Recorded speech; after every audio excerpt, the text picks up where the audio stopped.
What's up, gamers? This is YuBan with a Mechabellum replay commentary.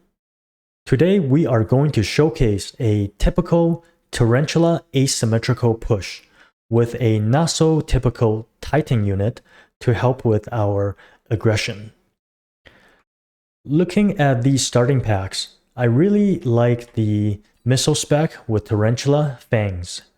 I like the Fang pairing with Tarantula as they have similar speed, so I can place them right in between the Tarantula, in front of them, to tank for some of the DPS that's to come.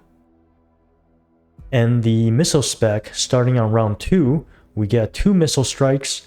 I find this specialist falls off pretty hard in the late game. However, in round 2 and round 3, the missile strikes can provide us a lot of tempo.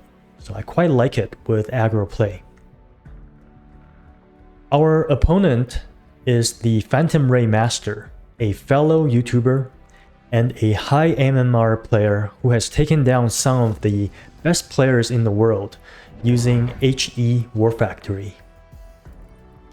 I will even credit him for making HE War Factory a meta in the high MMR realm. Regardless, we are excited to play this opponent as we were looking to try some creative plays that we have never done before. Round 1 positioning, I decided to put a horizontal pack of Fang, 2 to 3 squares in between our Tarantula, leaving ample space here for a Titan unit later on if we want to, or just a giant unit. Putting the other 2 packs of Fangs in the back vertically, shielding for any kind of flanking attempt that our opponent tries to make. And then we recruited 2 crawlers, one in the center, knowing that our opponent with a Stormcaller is going to place them in front of the tower or inside of the tower. So this 1 pack of crawler is going to distract both packs of Stormcallers for at least the first or second shot. From here, placing another vertical crawler 2 squares behind the Tarantula. I'm not putting them right behind the Tarantula because I didn't want them to accidentally run into the Stormcaller shots as they were shooting at the Fangs. And you might notice that usually I go for vertical Fangs to go in between my Tarantulas. We are going horizontal in this case because it's simply better against Stormcallers. We avoid getting the entire pack shut down with 1 shot of Stormcaller shot.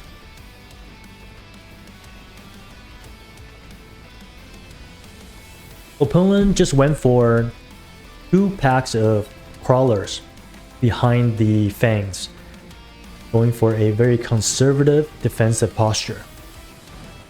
In this case, since our opponent has the Stormcallers, we are typically not favored to win the first round. However, with a lucky break of our asymmetrical push and some crawlers getting in to distract the Stormcallers early on, perhaps we can clean up the rest of the Stormcaller pack and grab us some very valuable experience on the Tarantula. Let's see. Narrowly winning the first round. Alright, let's look at our unit reinforcement once again. Let's do an analysis. Round 2 reinforcement, we have chaff clear already. We got 2 Tarantulas, really good for aggro situation. So the Typhoons seems a little redundant. And especially when what you would typically use to counter Tarantulas would also be really good against Typhoons. Sledgehammers are simply too slow moving. We could grab it and put it on the left side to delay the push. Arclight level 3, only 1 pack. We got chaff clear already. So that leaves with the best pick out of all 4 of these, the level 1 Farseer. This unit is just so strong coming online on round 2. And what I like to do here with a round 2 or round 3 Farseer drop is placing it on our weak side, shielding it with 1 pack of vertical crawler. So we are covering this entire flank and any attempt our opponent is going to throw at us, whether it's a frontline Phoenix or it's a frontline Stormcaller trying to get a tower debuff. This Farseer can handle pretty much any unit that gets dropped on round 2 or round 3. From here, completing our second crawler behind the Tarantula, trying to overwhelm our opponent with chaff. Here we had to decide where to put down the missile strike. Knowing our opponent recognizes that missile strike can be very juicy against him, as the way that he places chaff units allows us to get pretty much both chaff and the Stormcaller in one missile strike. Recognizing that he's going to go for at least one shield, or that there's a very high chance, we only chose to drop the one missile strike. And looks like we guessed right on the left side and perfectly killed every single unit in right by this tower. This allowed our Farseer to grab a early tower debuff, essentially helping our Tarantula survive from the Farseer and Stormcaller shots. This shield on round 2 is still very tanky, and look at how long it's taken us to take it down. There we go. Round 2, despite our opponent dropping 100 supplies to get a shield, we still managed to win the round. We could go for another missile strike, we could go for EM impact, but in this case I really like the advanced power system, as we are the aggressor in this situation. We want to get to our opponent's tower ASAP, especially with only 1 pack of Stormcaller in front of the tower. If we can get in right away, we're going to have a good chance of getting a tower debuff. From here, we have one more missile strike to use.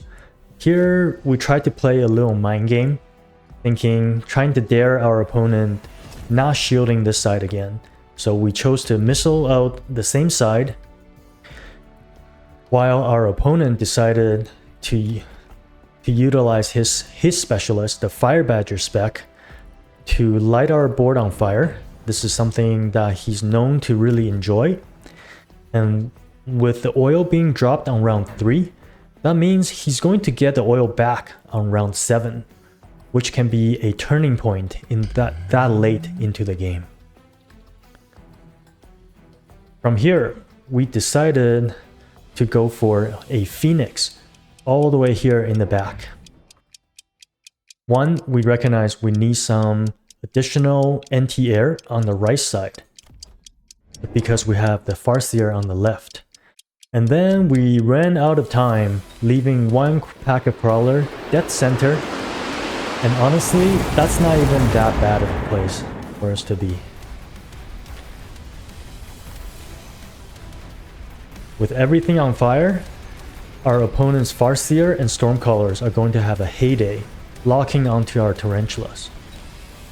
Good thing we have this level 2 Tarantula and the Phoenix, who cannot be harmed by fire, helping us clear the units a little bit, saving us a little more HP in the process.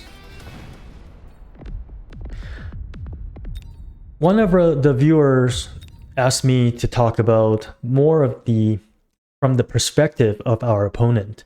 In this case, I would have liked to see our opponent dropping the oil, but putting the Fire Badger on the other side and not lighting it on fire. Recognizing that the oil itself, the slowing effect, is going to allow the Stormcallers to just clean up without even lighting the oil on fire. And then he can have another round of tempo by lighting it on fire, essentially giving him 1 extra round of advantage.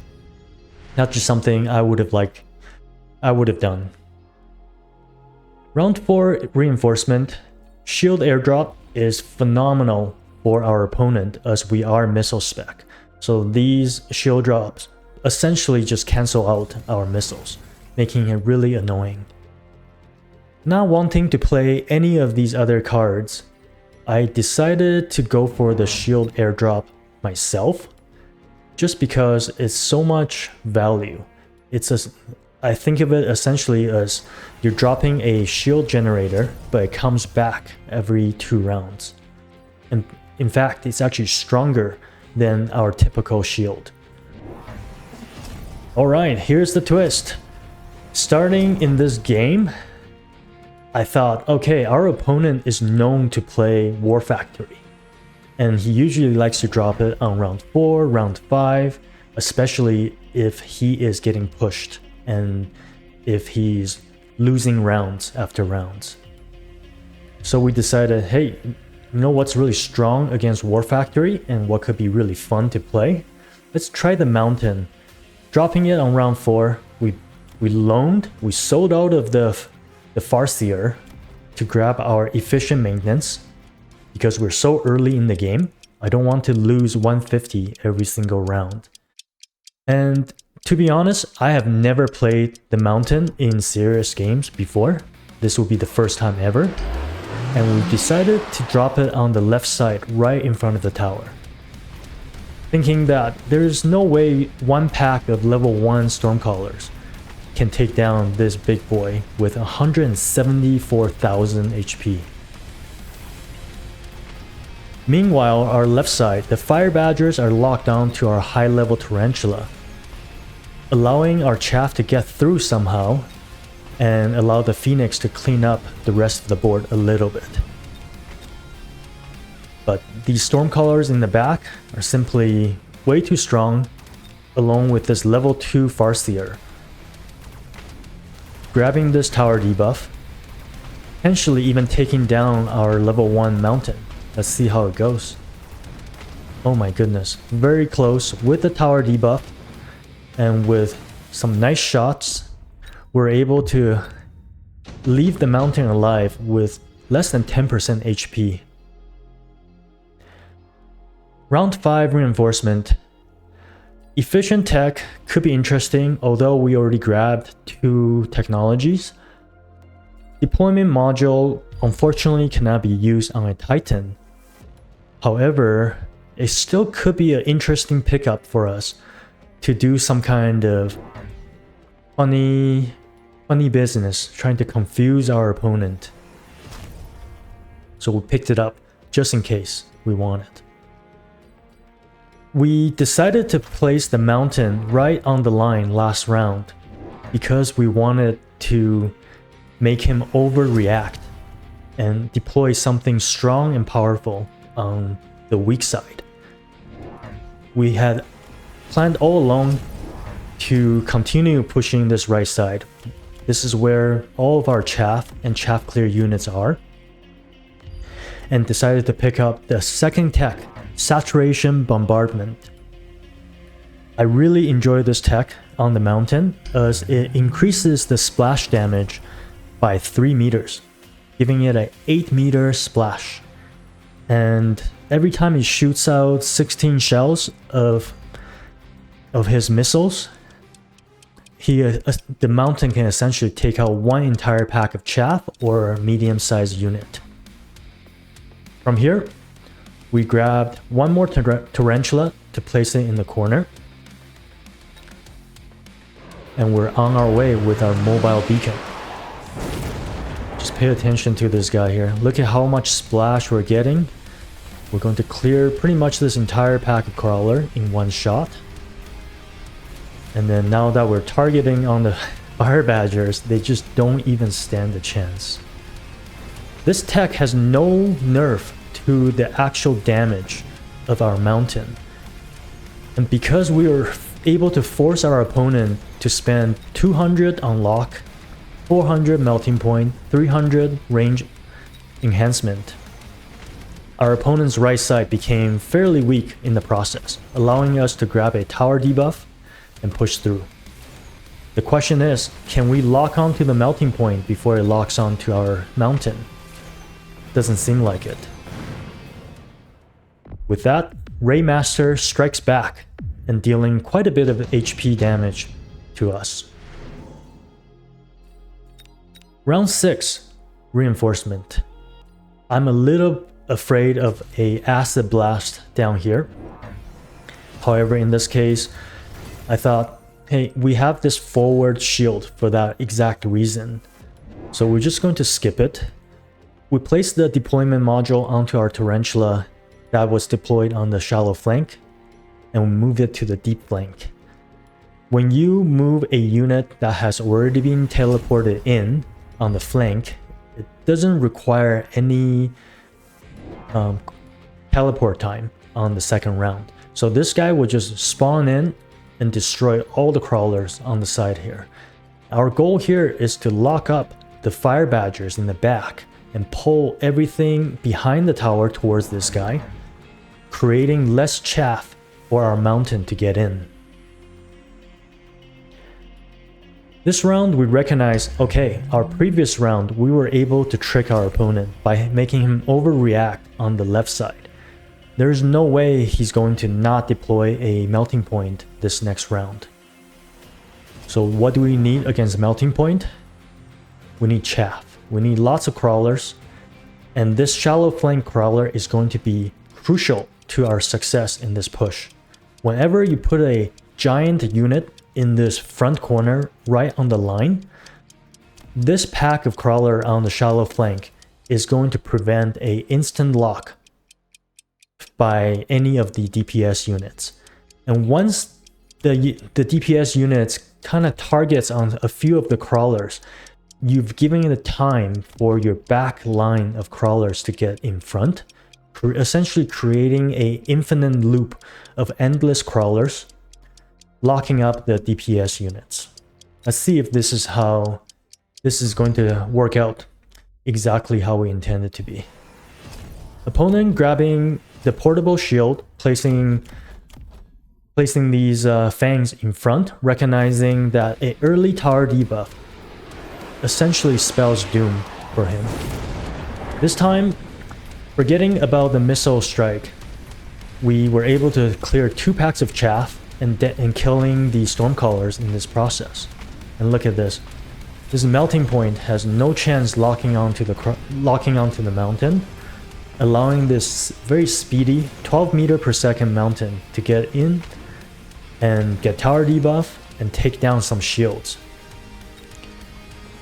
We placed a Tarantula all the way in the back here, recognizing that there are a lot of chaff streaming in on the left side. If we just can be efficient and take down one unit, take down multiple packs of chaff with one Tarantula, then we're gaining a lot of value. Round 7, Reinforcement. Sledgehammers is always good against the melting points. However, they're a little too slow, and I didn't want to feed the melting points too many levels, as if they become really tanky, it's going to be hard to take care of. So instead, we went for the level 3 Rhino drop, while our opponent recognized that he had a serious chaff clear issue, going for the triple Wraith with range enhancement, while we decided to go for the HE ammo. These HE ammo is going to help us a lot in clearing these shielded fangs. We sold out of one Rhino and then decided to place one in the center of the board, hoping that our opponent doesn't have any melting point in the middle on the second round. From here, seeing opponent grabbing the melting point, we are thinking about our next move already. We want to grab the Spider Mine tech eventually to create extra chaff to distract these melting point. So with that, we swapped our Tarantula back to the shallow flank, recognizing that the deep flank is still very valuable in tying up the fire badgers. We deploy a brand new fire Tarantula. and ran out of time again. We deployed a tarantula in a not so optimal spot, and we forgot to use the mobile beacon to move this mountain forward. And perhaps that was for the better, as our mountain stayed behind the shield, avoiding getting locked on by the melting point. And this is going to allow us to get a tower debuff. However, that's not before all of our anti-air units have been cleared by the melting point or the wraith. This is going to be an automatic loss for us.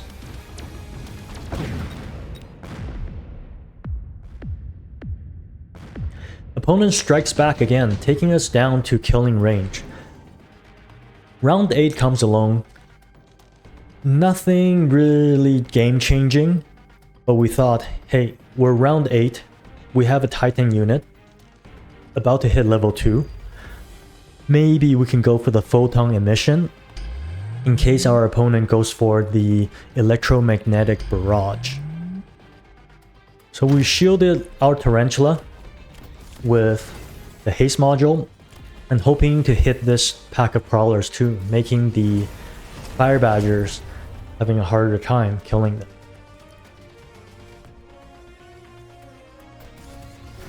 From here, our opponent just reinforced the front, grabbing energy absorption on the melting point, recognizing that once they lock on to the mountain, these melting points will simply just never die. They'll just heal themselves up as long as they don't get one-shotted.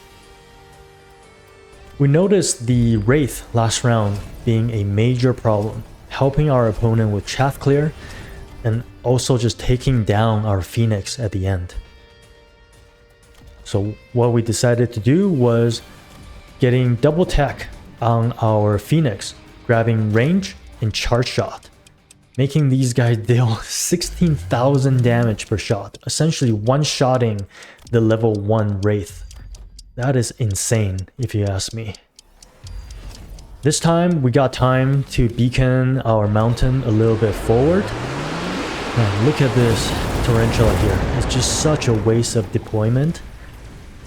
Opponent went for the napalm, while we decided to go for the photon emission and just force our way in. And you can see the difference that our phoenix made in clearing these annoying wraith with ease. With not a lot of units left over, but this level 2 melting point locking onto the level 2 mountain right away, seems like our opponent is going to reduce the amount of damage that he's going to take this round.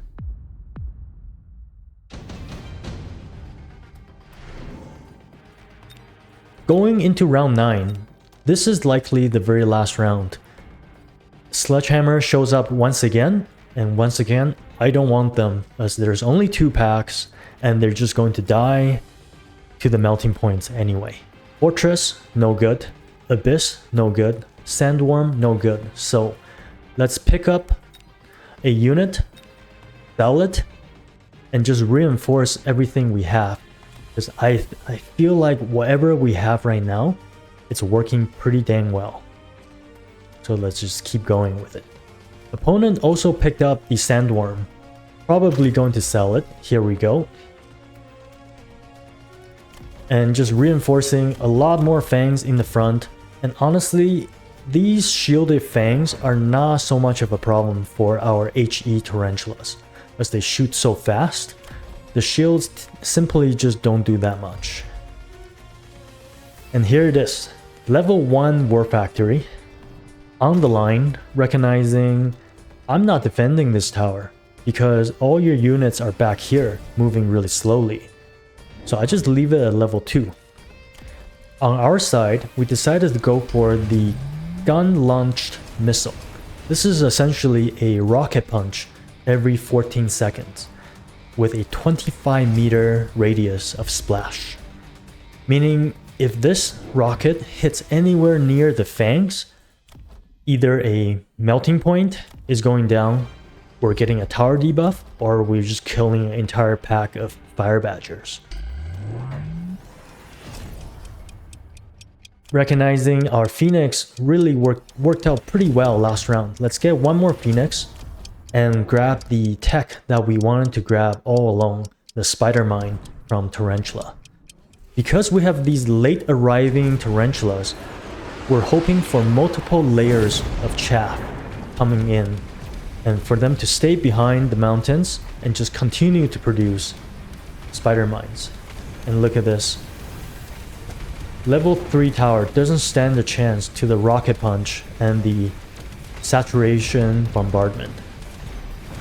And this is what makes the spider mine super powerful, is once you grab a tower debuff at any point of the battle, with your Tarantula staying back, you're just getting round after round of free chaff production.